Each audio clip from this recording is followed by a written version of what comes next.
Brick, you're a man. But you're spread. You're a man. Calling the best. You're a man. But you're spread. You're a man. Calling the best. Quiet the sound. Ready to go. You don't know me. You'll be the first to know. But you're spread. Calling the best. But you're spread. From me, calling the best. The A's Barris. The Bears Barris. But you're spread. You're a man. Calling the best. You're a man. Calling the best. It's a man.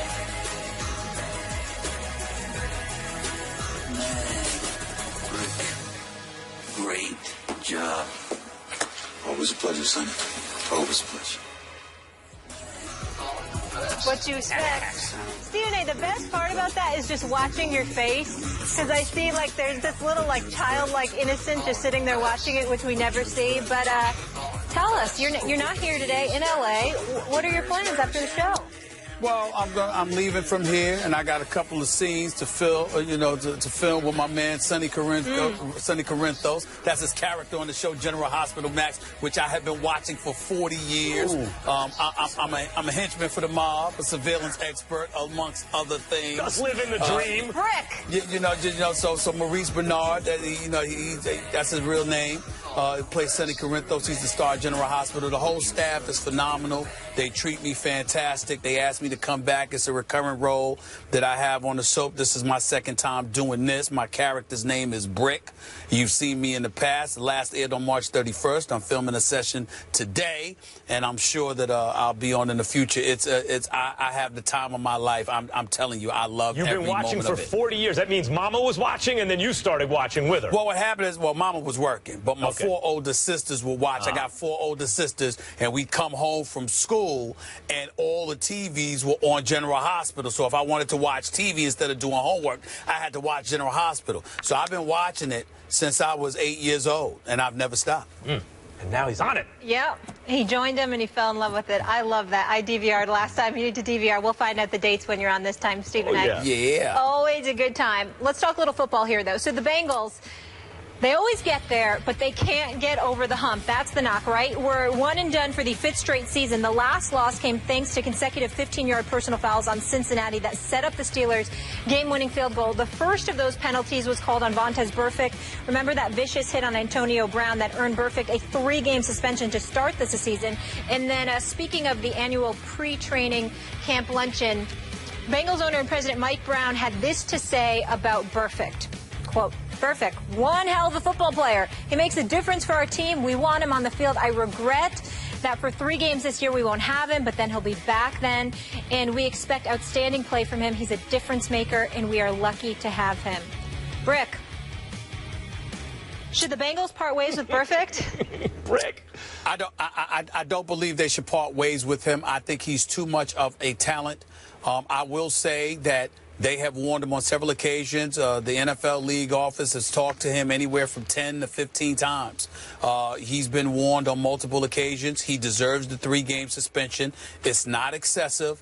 I think he's got like 14 unnecessary roughness penalties. He hit Big Ben low. Last year had a helmet-to-helmet hit against Antonio Brown, which got him this 3-game suspension. That combined with past transgressions where they get tired of warning him time and time and time again. It just has to stop.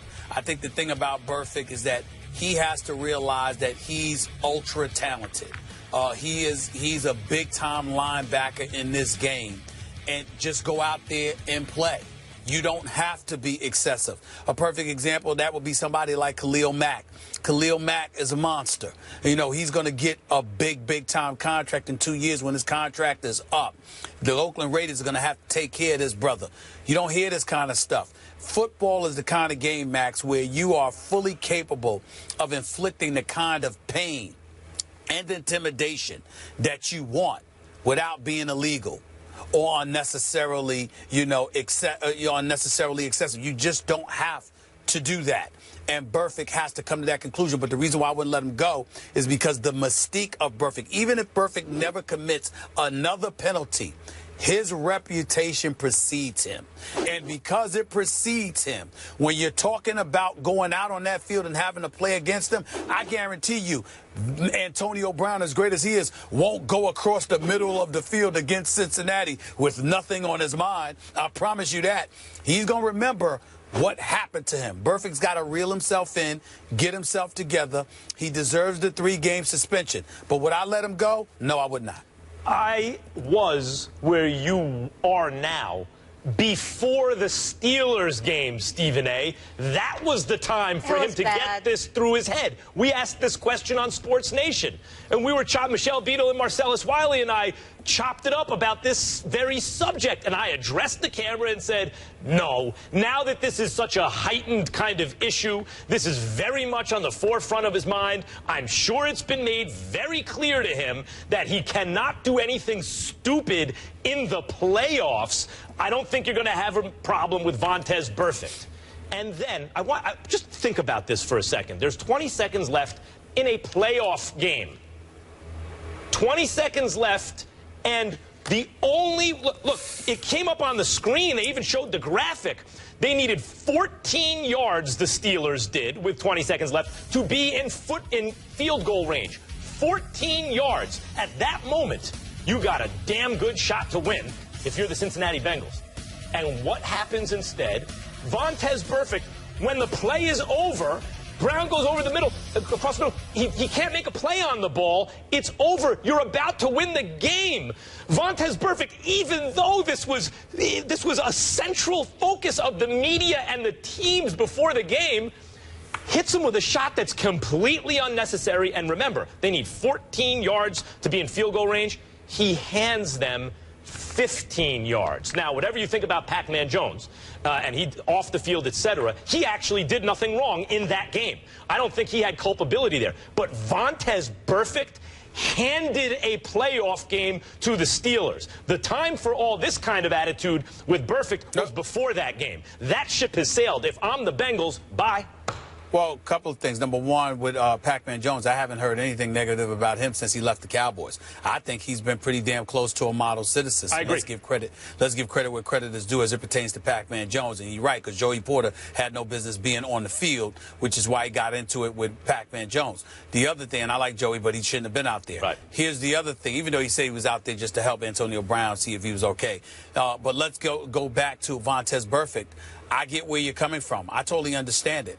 My point is, Marvin Lewis has been the head coach for the Cincinnati Bengals for 12 years. They haven't won a single playoff game in his tenure. So I'm not going to sit up here and look at Burfict and say, you blew a playoff game for me, so I got to get rid of you because it makes us better.